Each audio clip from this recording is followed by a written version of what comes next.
Lesson Planning 101, that's what this is tonight.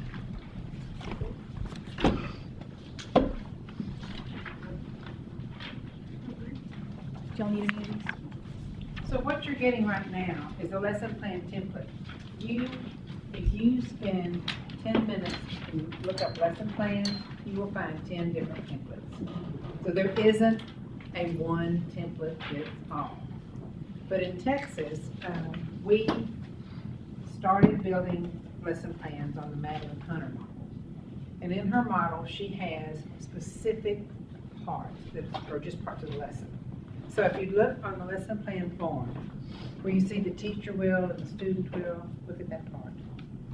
All right, so the parts of a lesson plan that we're gonna focus on, and you'll see this in every lesson plan template somehow mentioned, is the focus, the teacher input, the guided practice. What's next? Independent practice, and last? Closure. All right, if your table say that to each other. So you can read it. Teacher and focus, teacher and guided practice, independent practice, independent practice, and closure. Okay, now, what does that mean? Let's talk about it. All right. Before you talk about the lesson, you have to have a reason to teach the lesson. Remember we talked about the TEKS? Okay, in Texas, that is the standards or the rationale. So you can write on this, I've got it on the web page, you can run copies of it. So the standards are gonna be the TEKS. Those will be determined not by you, but by your school district, when you're gonna teach it and all that business. So that's a done deal. Now we're gonna look up a couple of them so you'll know exactly how to find what you need to know. But the good news is in the textbooks or on the screen, the TEKS are noted. So you don't have to go, oh, well, which I'm gonna teach. It's already done. Don't worry about that. Then, underneath that is a target or an objective and the assessment. The reason I like this lesson plan so much, it's twofold. One, you have to start with the end in mind. So if you know what you're trying to teach, and you know how you're gonna assess it, the rest of it just falls into place. But if you just start designing a lesson, you might go rabbit chopping off someplace else. So this keeps you focused. So where it says learning target, you can write objective there too, because that's what it is. And we're going to talk about objectives later. And then the assessment. When you hear the word assessment, Ray, what do you think? Okay. Results. But it's not just a test, and good, I'm glad you said that. How are you gonna test it? Are you gonna let the kids write a paper? Are you gonna have them write a song? Are you gonna have them do a play? Are you gonna give them a multiple choice test? I mean, there's lots of ways to assess. And the thing is, you assess all the time.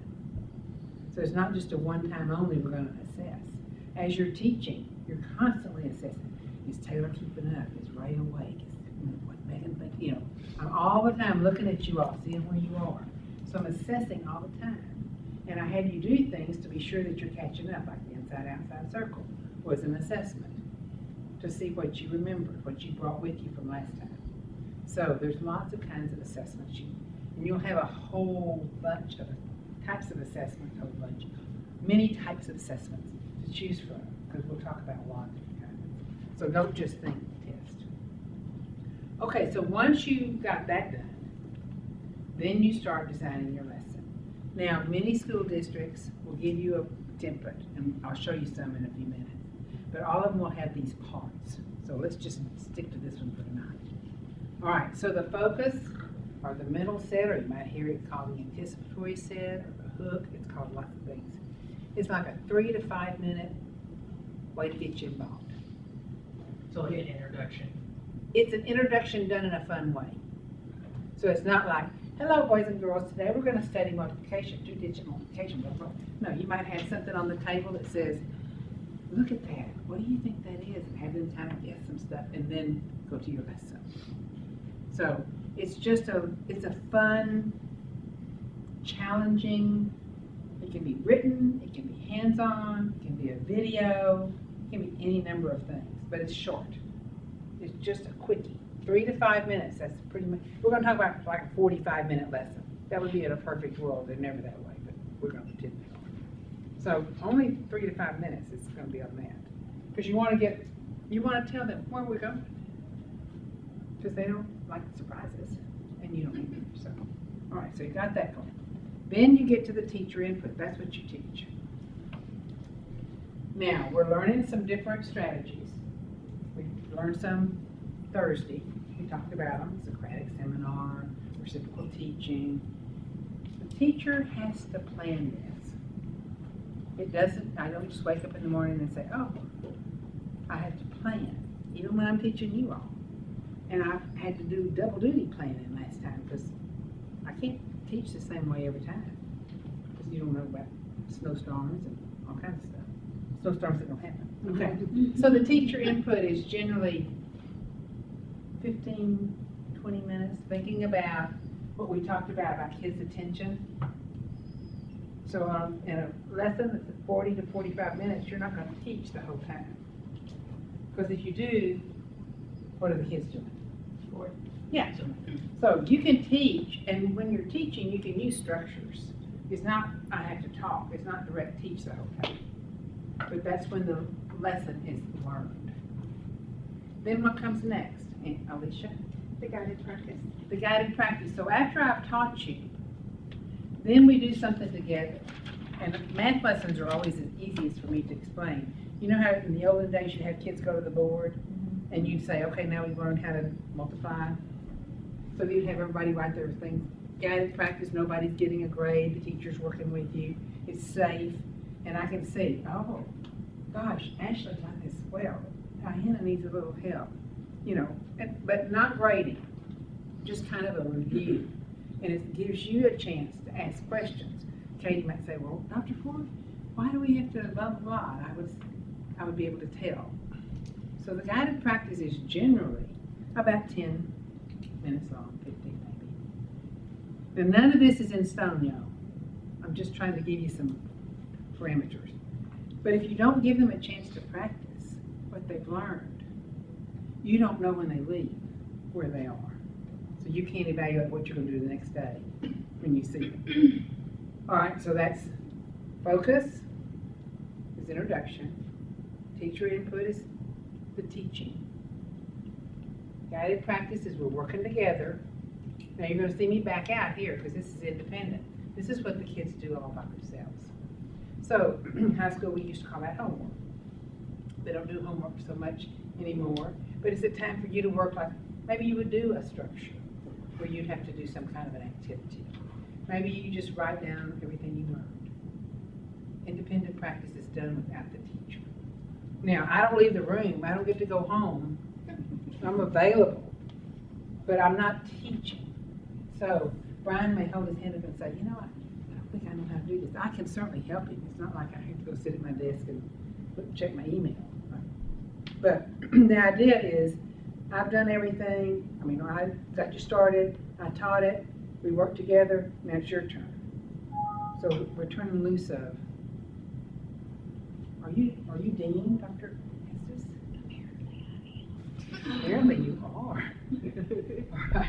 And closure is another just quick thing. I don't even know how many minutes it can be. Just 2, 3. You can say something like, turn to your partner and tell them 3 things you learned tonight. So you want to wrap it up. This is not closure. Oh, the bell's ringing, get your books and get out of here. Because then when the child goes home and the mom says, what'd you learn today? Nothing. Because the lesson was left hanging up. So you want to wrap it all together. This is no guarantee that they're going to tell them something good, but it's helpful. So look at those 5 parts. Now at your table, one person start with focus. Number 1, start with focus. And then 2's talk about teacher input. Keep going like that till you got the lesson. Don't overdo the focus. That's the danger that most people face. Because it's so cute, so much fun, kids are loving it. But remember, it's just an introduction. So the important part is what they're learning. Okay? Sometimes you blend teacher teacher input and guided practice together. It's seamless. It's not like, okay, we've done this, okay, we've done this, okay, we've done that. A good teacher just moves from one to the other without any kind of time limit. But 45 minutes kind of helps you, at least initially. So you may teach at a school that has a 55-minute rule, but you still got to check roll and you still got to close it up. So, you know, we don't usually get much longer than that to teach, sadly. And in elementary school, they give you the times. How many minutes you teach this, how many minutes you teach that. So you can adjust your time, but you're thinking, just think big. All right, so look at the objective. Where does it fall in the lesson plan, the top or the bottom? The top, And why? because it comes first. Yes, because if you don't have an objective, you don't know where can't you're really going. teach. Yes, that's where you're going. And the assessment is how you're gonna know what the kids know. Now, another good thing, and I love, the second thing I love about this lesson plan the most, is that this makes you focus on what the teacher's gonna do, but look what else it makes you focus on. What the students are gonna do. And initially, I think it's the hardest thing for teachers to let the kids do things. We wanna lecture and spread this information, but here's the deal, you already know everything.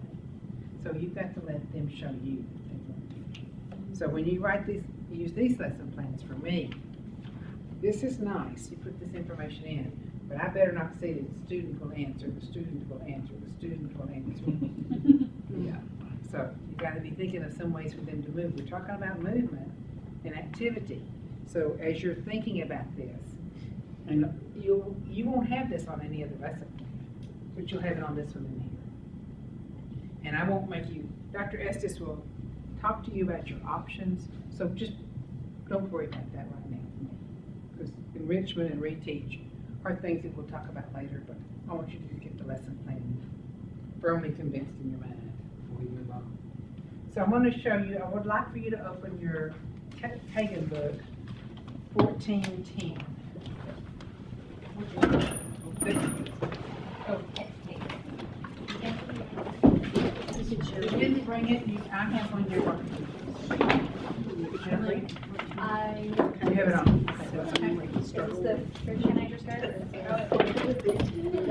Okay, so Dr. Estes, we have class room sets of books, so she'll help you with that. I'm sorry, I forgot to even mention that. You look on with Juan, you can look on. Okay.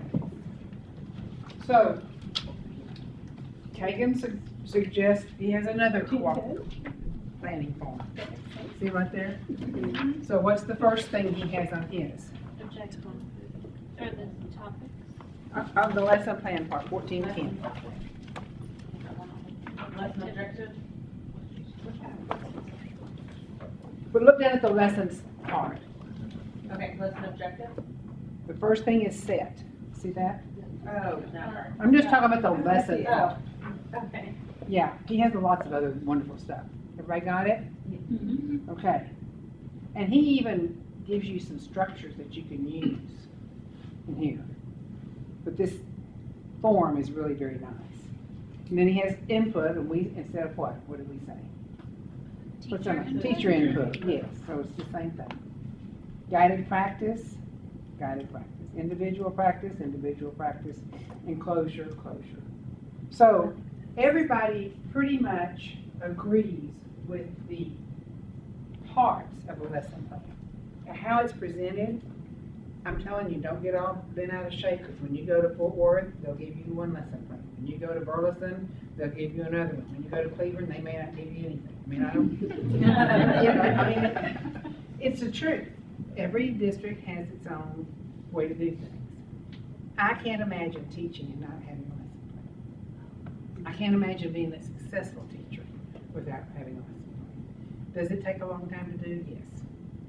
Sometimes it takes longer to do the lesson plan than it does to teach the lesson, at least at first. It's just getting used to it. It's difficult. But once you get used to it, it becomes so second nature. Then you start thinking about, what can I put in here? What can I put in here? Rather than, oh my gosh, I'm still on this. Oh my gosh, I'm still on that. Yeah. So here's my sad but true story. When I graduated, I taught second grade. Now, you already know that that's not my favorite grade. But I had been through Baylor's program. I had done practice teaching. I was very good. I knew what I was doing. My family has educators in it. I got to teach next door to the person that taught me second grade. She was a phenomenal teacher. So the first day of school, she said, "Wendy, do you need any help?" I'm like, "I got this." I had 39 second graders. Oh my goodness. Yeah, it was before we had somebody smart enough to put numbers. So I taught.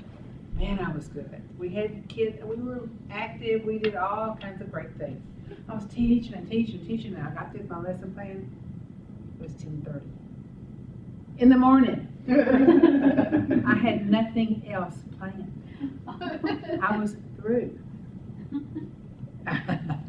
39 little pairs of eyes for this cute young teacher to do something with it. So I ran through the bathroom, which I shared with Ms. Post, crying, of course. And she just kind of handed me a stack of papers and very quietly said, "Here's your stuff." She knew. I didn't have a clue what I was doing. But I thought I did. That's the saddest part. But I learned. I learned that I thought I'd planned. You cannot overplan a lesson. So that really did happen. My principal still tells that story. He thinks it's hilarious. I really cried that hard. I cried almost all day, I think, when the kids were looking. Let's see. But yeah, that's what happened to me. And I was prepared. I mean, I knew exactly what I was doing. Yeah. Okay, so that's why you have to plan. You can't ever be too ready. Now, I've got on here, and by the way, these will be available to you. I actually have a friend that teaches for Fort Worth, and this is their lesson plan. Yep, there it is. So they put the whole week on here. Yeah. And that's a good outline. I'm not knocking that. But it doesn't really tell you a whole lot about what you're going to be teaching. But when I taught in high school, I used to put page 69, page 74, whatever. That I did. So, yeah, this is better than that. So you'll see lesson plan forms, and if you just Google lesson plans, you will see plenty, and you'll find one that appeals to you more than others. But for this class, this is going to appeal to you a lot. That's what we're going to use. Yes.